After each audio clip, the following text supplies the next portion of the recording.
Von so einer Geschichte habt ihr noch nie gehört.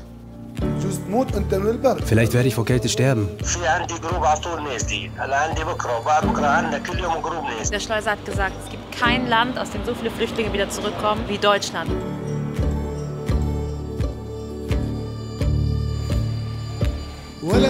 Ich habe nichts bei mir. Genauso wie ich gekommen bin, werde ich wieder gehen. Hier ist die Grenze im Fluss. Griechenland, Türkei. Gefangen in Europa, das finde ich absurd.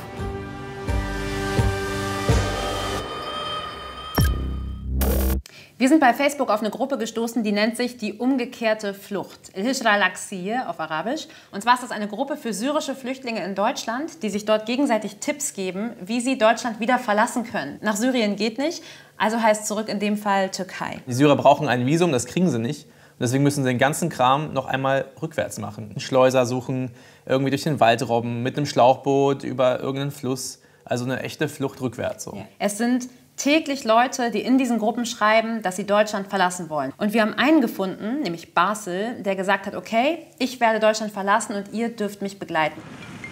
Ah, da ist er. Soll ich mal rangehen? Geh mal, ja? Basel, وينك? Okay, okay, yalla, بنشوفك, yalla. Das ist Nino. Nino. Hi, Basel. Basel hat eine krasse Entscheidung getroffen. Morgen früh wird er Deutschland für immer verlassen. Nach 3 Jahren. Es ist eine Reise ins Ungewisse. Die Flucht zurück. Was wird er erleben und warum macht er das? Du musst mir es jetzt erklären. Du bist damals den ganzen Weg von Syrien bis nach Deutschland gekommen. Du hast super viel Geld bezahlt. Du hast dein Leben riskiert. Warum gibst du das alles auf? Ganz ehrlich, es hat in Deutschland einfach nicht funktioniert. Ich habe das Gefühl, 3 Jahre meines Lebens verloren zu haben, meiner Zukunft. In der Türkei hätte ich mir schon längst etwas aufgebaut, geheiratet, ein neues Leben begonnen. Ich hatte auch den Traum, meine Freundin nach Deutschland zu holen, mit ihr hier zu leben. Aber Familienzusammenführung in Deutschland ist sehr schwer.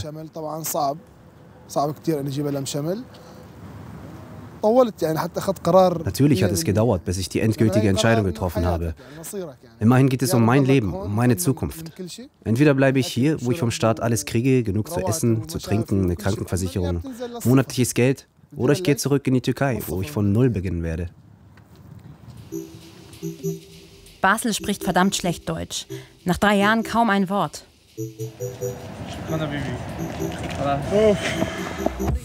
In Syrien hat Basel immer hart gearbeitet, als Verkäufer und auf dem Bau. Auch in Deutschland wollte er eigenes Geld verdienen und vor allem eine Familie gründen. Aber ohne Deutsch gab es keinen Job. Und ohne Job lernte er kein Deutsch.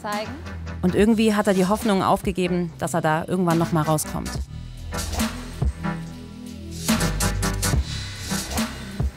Hey, seid ihr alle mit drauf? Wo fahren wir gerade hin? Wohin hoch? نطلع على البرج نشوف فرانكفورت ونودعها نهائي. Frankfurt von oben. Ja, Frankfurt von oben. Ja. Ja. Das letzte Mal. آخر مرة. آخر مرة. Hey Frankfurt, هداك بيتي. Das ist Frankfurt und da hinten ist meine Wohnung. Hinterm Bahnhof. Er wohnt mit seinem Bruder in einem Zimmer im Rotlichtmilieu. Und deswegen wollen sie nicht so gern, dass wir bei denen zu Hause filmen, weil es ihnen unangenehm ist, wenn die Familie das später sieht. Deutschland war gut zu ihm, sagt er. Aber ein selbstständiges Leben hat er nicht geschafft, so sehr er es wollte. Denkst du, dass du irgendwann wieder zurückkommen wirst? Nein. All das hier sind jetzt Erinnerungen. In meinem Herzen, auf meinen Fotos und Videos. Mehr bleibt mir aus Deutschland nicht. Bis auf diese Erinnerungen an schöne Spaziergänge mit Freunden, Ausflüge, ein paar Partys und sowas halt. Bye bye, Frankfurt. Ciao.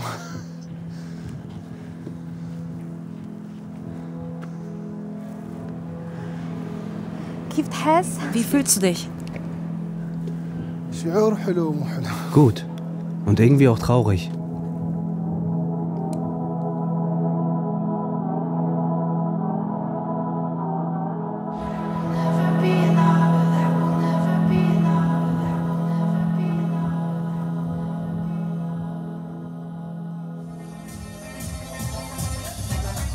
Vor 3 Jahren floh Basel vor dem Krieg in Syrien, floh vor dem Einzug ins Militär, genau wie seine besten Freunde. Es ist ein Abschied auf unbestimmte Zeit, denn wenn Basel erstmal weg ist, kann er nicht mehr wieder zurück. Nicht der Freund. Bester Er ist Freund. mein Bruder. Wallah. Bist du traurig? Genau. Natürlich. لك وين مسافر وين ابو ربال يا غالي نشفت دموع العين وتغير احوالي وين وين وين يا ابو ربال الزين والله راح يطلع لك اكثر واحد بالعالم قسم بالله الله ييسر امورك يا رب الله يختار لك الخير يا رب الله معكم بس عبد يلا Noch 4 Stunden bis zum Flug. Im Hotelzimmer checken wir nochmal die Facebook-Gruppe. Basel ist nicht der einzige Syrer, der in diesen Tagen Deutschland wieder verlässt. Es sind Hunderte. Und es ist total spannend, weil man in dieser Gruppe einfach sieht, dass die ganze Zeit Leute posten. Sag mal, was ist da mal ein Beispiel? Hallo Jungs, wer reist von Deutschland in die Türkei? Ich gehe am 12. Ich werde diesen Monat noch zurück nach Griechenland gehen. Ich fliege am 6. Wenn du zurück willst, sag mir Bescheid, vielleicht können wir uns verabreden. 52 Kommentare. Ich. Also es sind unfassbar viele Leute, Da geht's ab. die zurück wollen, ja. Warum eigentlich Thessaloniki? Also was ist der Grund, warum sich hier alle treffen? Weil von Thessaloniki aus suchen die sich meistens einen Schleuser, fahren dann mit einem Bus in eine andere Stadt Richtung Grenze und dann müssen sie in die Türkei flüchten. Weil Syrer dürfen nicht legal in die Türkei reisen, sie kriegen kein Visum. Das heißt, sie müssen flüchten und da gibt es wohl einen Fluss zwischen Griechenland und der Türkei, den sie mit einem Schlauchboot quasi wieder überqueren müssen, auch wenn sie zurück wollen. Also quasi eine Flucht zurück. Flucht zurück. Erste Etappe. Für 100 € nach Thessaloniki. Und mit einem Kaviarbrötchen. Food and fish. And this is caviar from Norway. My friend, you know, from...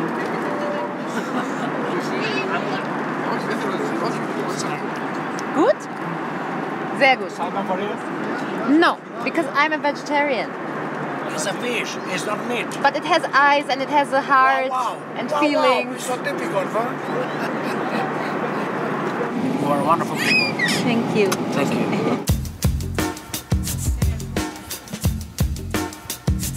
Basel hat die erste Etappe geschafft. Bis hierhin war alles noch ganz einfach. Noch nie habe ich jemanden gesehen, der so verliebt ist wie Basel. Seine Freundin ist in Syrien. Er will sie jetzt so schnell es geht in die Türkei holen. Er telefoniert gerade mit seiner Freundin. So sweet.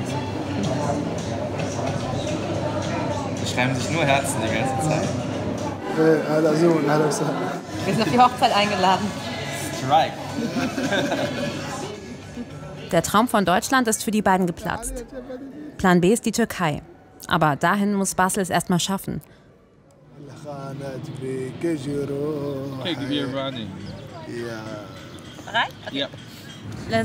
Du musst jetzt also einen Schleuser finden. Ja, genau. Und vor allem einen guten Schleuser und nicht irgendeinen, der dich auf halber Strecke sitzen lässt oder abzieht. Eigentlich kann man Schleusern nie vertrauen. Es gibt auch ein paar bekannte Schleuser, oder? Ja, es gibt El Khal und El Hadji. Den Namen können wir nicht nennen, weil wir den Schleuser später noch treffen werden. Das sind alles Syrer, die zwischen der Türkei und Griechenland hin und her schleusen. Mit wie vielen Schleusern hast du schon gesprochen?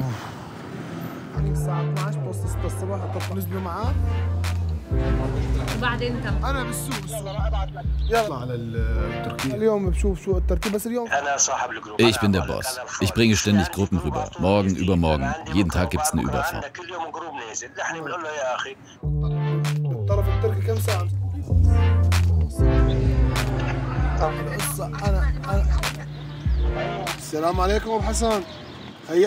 Hallo Hassan. Was kann ich für dich tun? Ich bin in Thessaloniki und will rüber in die Türkei. Wo genau in Thessaloniki? In der Innenstadt. Okay, schick mir deinen Standort und wir treffen uns dort. Basel hat jetzt ein Date mit einem Schleuser. Ich gehe mit und gebe mich als Freundin aus. Ich versuche jetzt den so ein bisschen zu folgen, um mal zu gucken und das irgendwie dokumentieren kann, ohne überfahren zu werden. Ich kann das jetzt nicht so gut zeigen, weil ich will ja nicht auffallen, aber wir sitzen jetzt hier in so einem netten Café, in so einer Bäckerei mit dem Schleuser und irgendwie so einem kleinen Jungen. Ich weiß nicht, ob das ein Familienunternehmen ist. Je länger ich sie jetzt hier beobachte und sitzen jetzt hier schon fast eine halbe Stunde, desto mehr wird mir klar, wie absurd es ist. Man kennt Schleuser, ich habe so voll das Déjà-vu zu 2015 oder so. Man kennt Schleuser halt so auf dem Weg nach Europa, aber dass man, um aus Europa rauszukommen, auch Schleuser braucht, quasi gefangen in Europa, das finde ich absurd. Also wir haben uns mit dem Schleuser getroffen und mit seinem kleinen Sohn, selber ein Flüchtling. Und er bietet die Flucht an für 200 €. Und der Schleuser hat gesagt, es gibt so viele Deutsche, die wieder zurückgehen. Er meint, es gibt kein Land, aus dem so viele Flüchtlinge wieder zurückkommen wie Deutschland. Er meinte Familien mit kleinen Kindern, Männer mit Kindern, die ihre Frauen nicht hierher bekommen haben. Er meinte, was passiert manchmal ist, dass die Griechen, wenn sie einpacken, die Papiere, die man hat, zerreißen und wegwerfen. Deswegen soll man die Papiere auf gar keinen Fall mitnehmen. Auf diese Papiere hat Basel lange gewartet. Der Reisepass war sein großes Ziel. Aber er bringt ihn nicht in die Türkei. Das heißt, wenn du in die Türkei gehst, dann...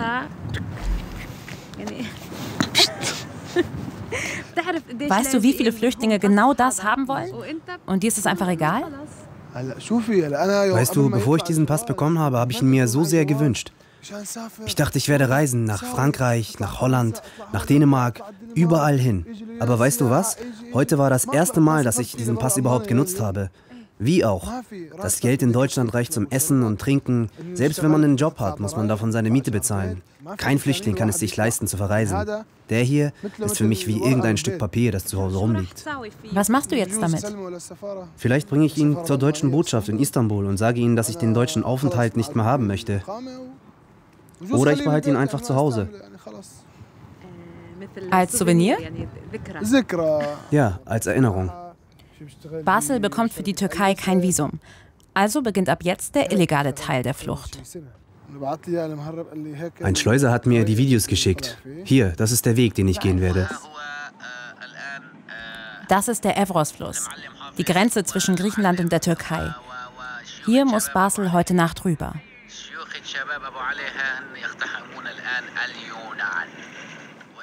Das sind Jungs auch, die zurückgegangen sind. Zurück in die Türkei, zurück nach Syrien. Wieder weg aus Deutschland. Da sind sie. In die Türkei. 150 €. 150 €. Keine Sima, ist egal. Keine Herrchen, Ist egal. keine Leine. Ist egal. Keine Geld, ist egal. Keine Visum, Ist egal. keine Deutschland. Ist egal. In 2 Stunden geht Basels Bus an die Grenze. Und er weiß noch immer nicht, welchen Schleuser er nehmen soll. Oder ob er es nicht vielleicht ganz allein versucht. Also er müsste...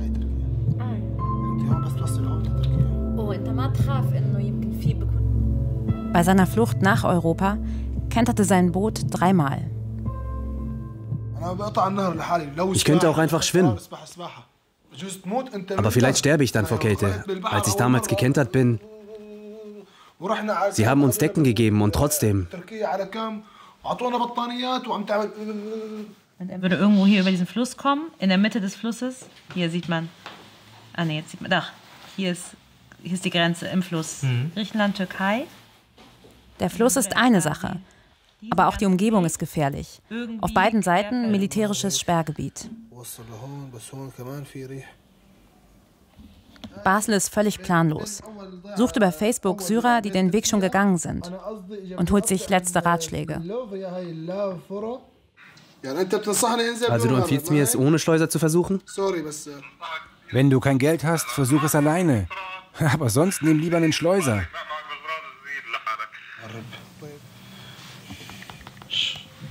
Was machst du denn jetzt?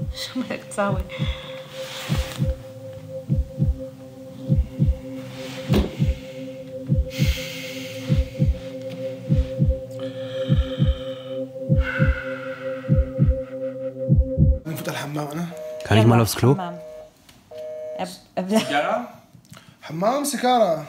Klo und Zigarette.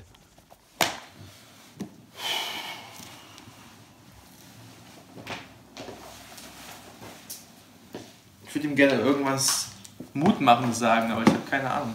Ich würde auch einen Schleuser nehmen. Ich glaube, ich würde auch einen Schleuser nehmen. Ja.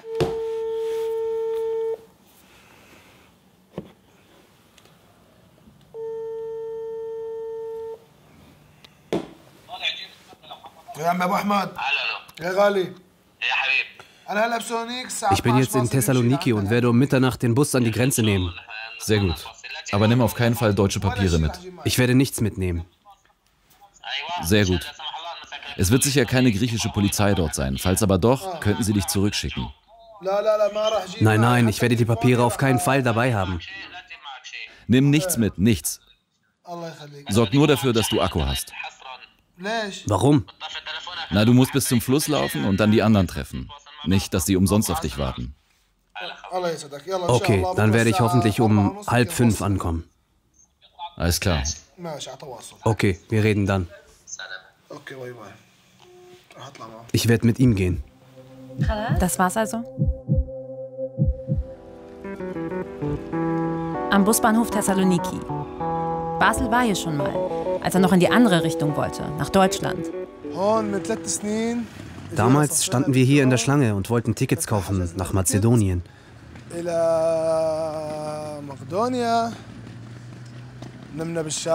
Wir haben hier auf der Straße geschlafen. Viele Familien waren dabei, Kinder. Hinter diesen Autos da hinten haben wir uns damals vor der griechischen Polizei versteckt.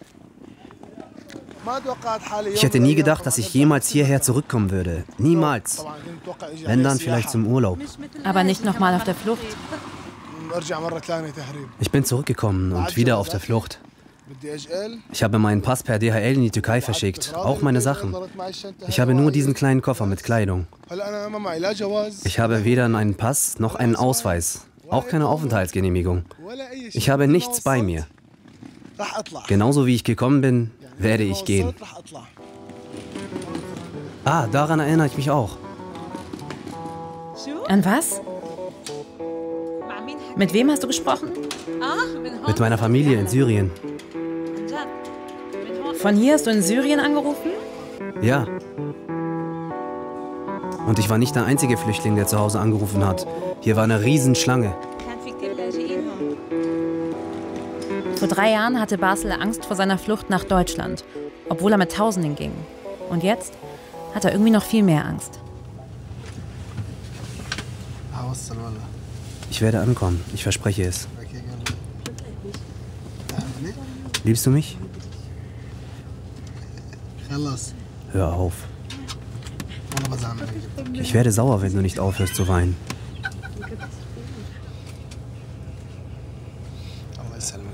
Pass auf dich auf. Ich melde mich in ein paar Stunden bei dir.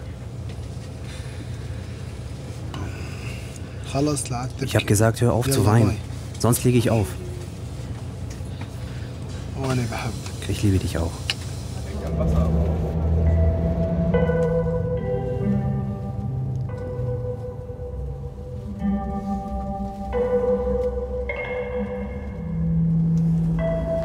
Die ganze Nacht sind wir mit Basel unterwegs.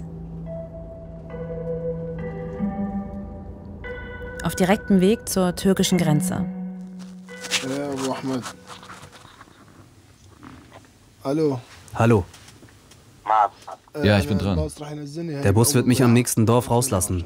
Kornofolia. Direkt wenn du rauskommst, ist da eine Holzbrücke. Du gehst rüber und immer geradeaus. Direkt auf den Fluss zu dem Standort, den ich dir geschickt habe. Da wartet ein Typ auf dich. Ruf ihn jetzt an. Okay, ich werde ihn jetzt anrufen.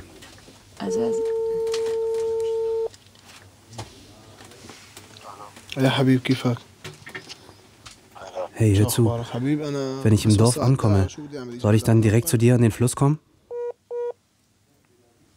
Hallo.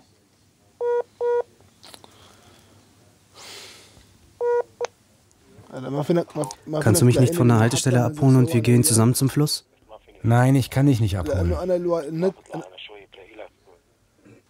Weil ich habe kaum noch Internet und ich habe Angst, mich zu verlaufen. Hör zu, ich habe alle anderen schon rübergebracht. Ich warte nur noch auf dich. Ich bin ganz allein? Wird kein anderer mit mir kommen? Du bist der Letzte. Alle anderen sind schon drüben. Ich warte nur noch auf dich. Bete einfach zu Gott. Gott, mach, dass alles gut geht.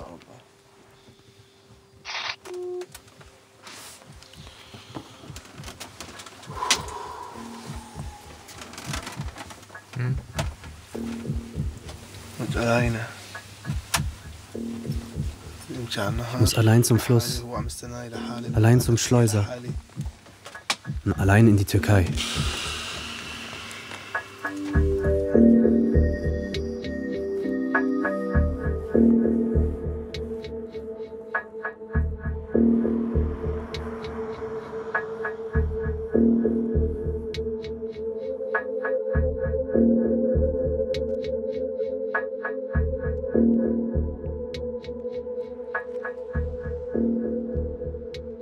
Okay, wir sind jetzt hier ausgestiegen und jetzt muss Basel losgehen. Alleine. Kein anderer ist dabei. Wir bleiben ein bisschen im Hintergrund.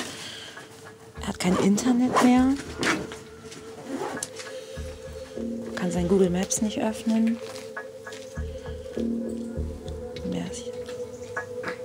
Und hat ein bisschen Schiss.